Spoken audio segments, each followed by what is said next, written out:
청취자분께서 보내주신 자료, 오늘은 낮은 마음 교회의 주일 설교 말씀을 한번 깊이 들여다볼까 하는데요. 이게 시작부터 아주 흥미롭습니다. 어쩌면 조금은 도발적인 질문을 던지고 있거든요. 네, 그렇죠. 보통 우리가 구원이라고 하면 어느 한 시점에 딱 받는 것, 그렇게 생각하잖아요. 구원받으셨어요 하는 그 질문처럼요. 네, 바로 그거요. 그런데 오늘 이 자료는 구원이란 게 이미 받은 것인 동시에 또 계속해서 이루어가야 하는 것이라고 말합니다.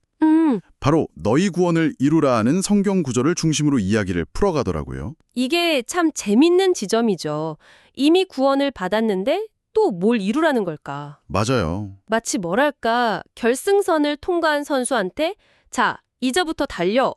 라고 말하는 것처럼 굉장히 모순적으로 들릴 수 있거든요. 그렇죠. 그래서 오늘 이 설교 말씀을 통해서 구원이라는 개념을 우리가 흔히 생각하는 스냅사준 같은 한순간의 사건이 아니라 한 편의 긴 영화, 즉 여정으로 다시 들여다보는 시간을 가져보려고 합니다. 좋습니다.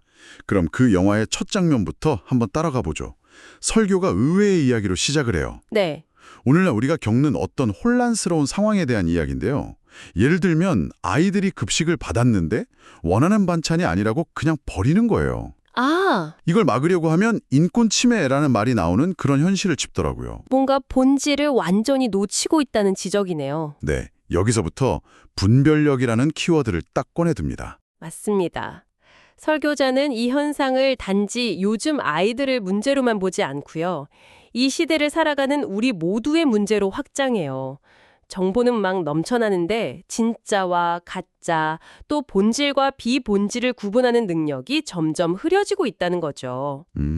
그리고 이런 분별력의 위기가 신앙의 영역, 특히 구원이라는 가장 핵심적인 개념을 이해하는 데 있어서도 아주 심각한 왜곡을 낳고 있다고 지적합니다. 아, 그래서 그 말씀이 나오는군요. 네. 로마서 12장 2절 이 세대를 본받지 말고 마음을 새롭게 함으로 변화를 받아 하나님의 뜻이 무엇인지 분별하도록 하라. 이 말씀을 인용하면서요. 결국 구원이란 무엇인가라는 이 본질을 제대로 분별하지 못하면 신앙 전체가 흔들릴 수 있다. 이런 문제제기로 논의의 문을 여는 겁니다. 바로 그 지점에서 우리가 정말 흔하게 들어봤을 법한, 하지만 들을 때마다 좀 움찔하게 되는 그런 질문들이 등장하죠. 어떤 질문들일까요? 너 구원받았니? 구원에 확신이 있니? 이런 거요? 심지어는 몇 년, 몇 월, 며칠에 구원받았는지 정확히 말할 수 있어? 같은 질문들. 아, 그 날짜까지 묻는. 네. 네. 설교에서는 구원파와 같은 특정 단체들을 언급하는데요. 이분들은 구원을 특정 시점에 받는 일회성의 깨달음으로 유독 강조하는 경향이 있잖아요. 그렇죠. 당신은 그 깨달음의 순간을 정확히 아는가 하고 집요하게 묻는 거죠. 맞아요. 그런 질문들은 구원을 마치 특정 날짜에 받은 수료증처럼 취급하게 만들죠. 그렇죠. 그런데 오늘 설교의 핵심 구절인 빌립보서 2장 12절은 완전히 다른 이야기를 하는 것처럼 들립니다. 뭐라고 말하죠? 항상 복종하여 두렵고 떨림으로 너희 구원을 이루라고 말하거든요. 이루라. 네, 받으라도 아니고 간직하라도 아니고 이루라니 이건 정말 혼란스러울 수밖에 없어요. 특히 이게 더 헷갈리는 이유는 이 말을 한 사람이 바로 사도 바울이라는 점 때문인 것 같아요. 아, 맞아요. 바울은 신약 성경 전체를 통틀어서 행위가 아닌 오직 믿음으로 구원받는다는 교리를 가장 강력하게 주장한 인물이잖아요. 네, 그렇죠. 로마서에서 그렇게 강조했는데. 그런데 그 장본인이 갑자기 너희 구원을 이루라고 마치 뭔가를 더 해야만 하는 것처럼 행위를 촉구하는 듯한 말을 하니까 이거 앞뒤가 안 맞는 말 아닌가? 이런 생각이 드는 거죠. 정확합니다. 그게 바로 이 설교가 파고드는 핵심적인 긴장감이에요. 믿음으로 의롭게 된다는 로마서를 쓴 바울과 너희 구원을 이루라는 빌립보서를 쓴 바울이 동일 인물이라는 사실. 이 모순처럼 보이는 두 메시지 사이에 구원에 대한 더 깊고 입체적인 이해가 숨어 있다는 거죠. 이미 받았는데 뭘 또 이루라는 건지, 믿음만으로는 부족해서 행미를 더해야 하는 건지 이런 질문들이 당연히 생길 수밖에 없겠네요. 그렇죠. 그럼 그 이루라는 말이 그렇게 혼란스럽다면 우리가 붙잡아야 할 구원의 증거는 대체 뭘까요? 설교에서는 우리가 흔히 생각하는 그 확신이라는 감정, 그게 정답이 아닐 수도 있다는 아주 흥미로운 지적을 합니다. 누구를 예로 드나요? 누구보다 구원의 확신이 강했던 사람들, 바로 바리새인들을 예로 들면서요. 아, 바리새인들. 그렇죠. 그들은 스스로가 하나님의 선택을 받은 백성이라는 확신이 120%인 사람들이었죠. 네, 율법도 철저히 지켰고 기도도 열심히 했고요. 그들만큼 구원의 확신에 가득 찬 사람들도 없었을 겁니다. 맞아요. 하지만 예수님은 그런 그들을 향해 정말 무서운 말씀을 하시죠. 회칠한 무덤 같다고요. 솔직히 이 비유는 들을 때마다 좀 섬뜩합니다. 겉은 아름답게 꾸몄지만 그 안은 죽은 사람의 뼈와 온갖 더러운 것으로 가득 차 있다는 거잖아요. 그렇죠. 나는 확신에 차 있는데 신이 보기엔 그저 겉만 번지르르 한 무덤일 수 있다는 것. 내면에 생명이 없다면요. 바로 그 비유가 구원의 증거가 주관적인 확신이라는 감정이나 지적인 동의에만 머무는 게 아니라는 점을 명확히 보여줍니다. 설교에서 지적하듯이 당시 유대인들의 돌무덤은 겉에 회를 칠해서 아주 화려하게 꾸밀 수 있었다고 해요. 아, 그랬군요. 네, 겉만 봐서는 절대 무덤인지 알 수 없을 정도로요. 하지만 그 안의 본질은 죽음입니다. 생명이 없어요. 이처럼 아무리 강한 확신을 고백하더라도 삶의 변화라는 생명력이 없다면 그것은 속이 텅 빈 무덤과 같을 수 있다는 아주 강력한 경고인 셈이죠. 결국 처음에 이야기했던 그 분별력의 문제로 다시 돌아오게 되네요. 맞습니다. 무엇이 진짜 구원의 증거인지, 확신이라는 감정인지, 아니면 삶의 변화라는 열매인지를 분별하는 것. 이게 설교가 말하는 핵심 중 하나인 것 같습니다. 네, 여기서 또 하나의 중요한 오해를 짚고 넘어갑니다. 어떤 거죠? 많은 사람들이 예수님이 십자가에서 다 이루었다고 하신 말씀을 근거로 개인의 구원이 그 순간 완전히 끝났다고 생각한다는 거죠. 아, 맞아요. 이제 나는 구원 티켓을 손에 쥐었으니 더 할 일은 없다. 이렇게 여기는 경향이 있죠. 네, 하지만 설교에서는 그 말씀의 의미를 다시 생각해 봐야 한다고 말합니다. 어떻게 말이죠? 다 이루었다는 선언은 내 개인의 구원 여정이 끝났다는 의미가 아니라 하나님께서 계획하신 인류 전체를 위한 구원의 길, 이 완성되었다는 의미로 해석하는 거죠. 구원의 길요? 네, 비유하자면 서울에서 부산까지 가는 경부고속도로가 마침내 완성되었다.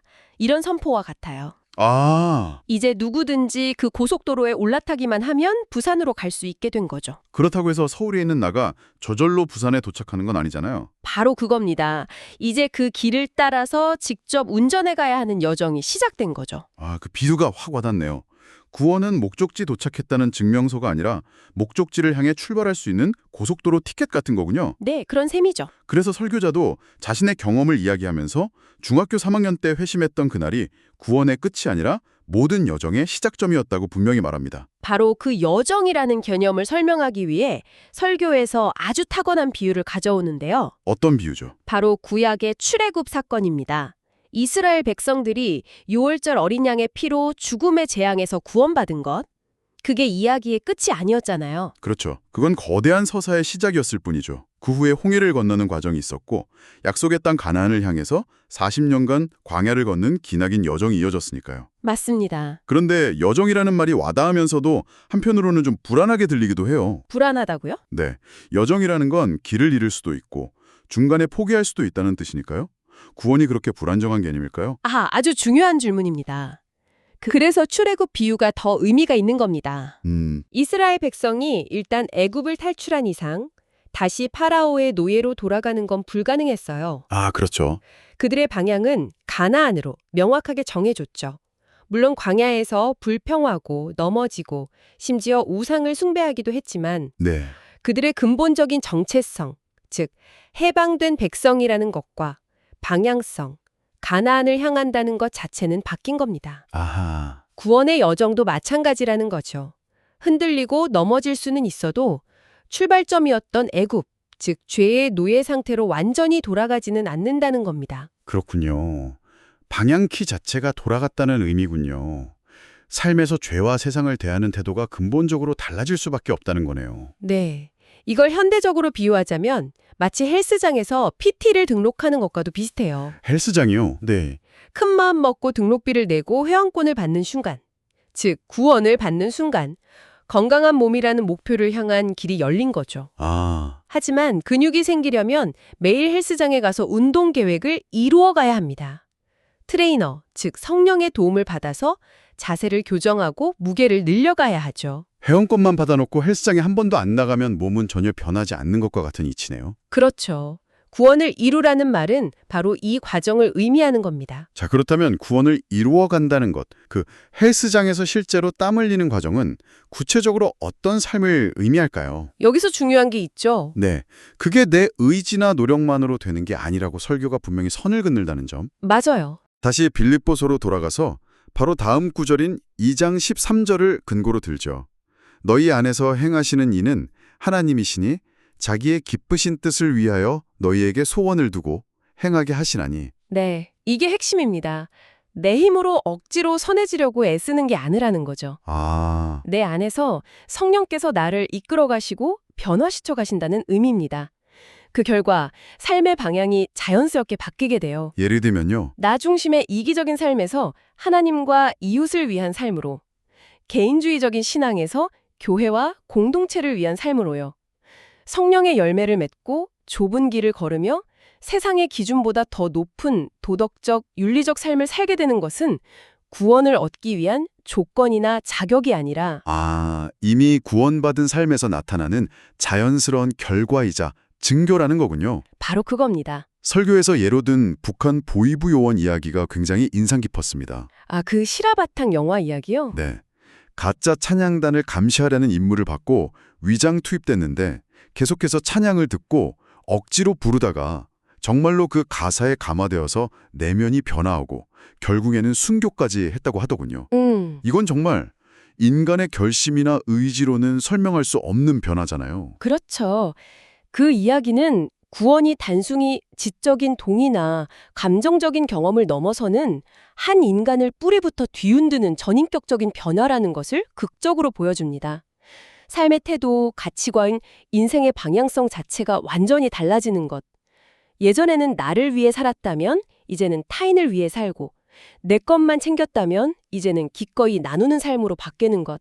이것이 바로 구원을 이루어가는 살아있는 모습이라고 설교는 말하고 있습니다. 오늘 살펴본 설교는 구원이라는 단어를 단순한 결이나 어떤 과거의 사건 기록이 아닌 지금 이 순간에도 계속되고 있는 살아있는 여정으로 다시 생각하게 만드네요. 네, 구원의 확신이라는 안락의 의자에 편안히 앉아있는 게 아니라 매일의 삶 속에서 그 구원을 증명하며 살아내야 한다는 어쩌면 조금은 불편하고 도전적인 메시지를 던지고 있습니다. 설교자가 히브리서의 말씀을 인용하면서 마무리한 부분이 특히 의미심장합니다. 어떤 내용이었죠? 과거 이스라엘 백성들처럼 똑같이 복음을 들었지만 그 말씀을 믿음과 결부시키지 않아서 결국 약속된 안식에 들어가지 못한 사람들이 있었다는 경고죠.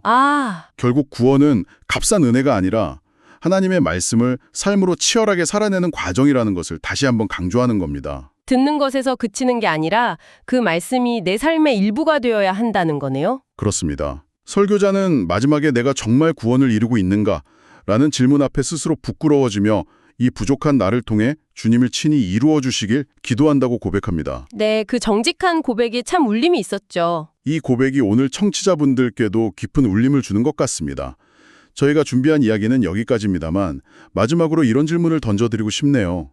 만약 구원이 하나의 정적인 소유물이 아니라 역동적인 여정이라면 지금 당신은 그 여정의 어디쯤을 걷고 계신가요?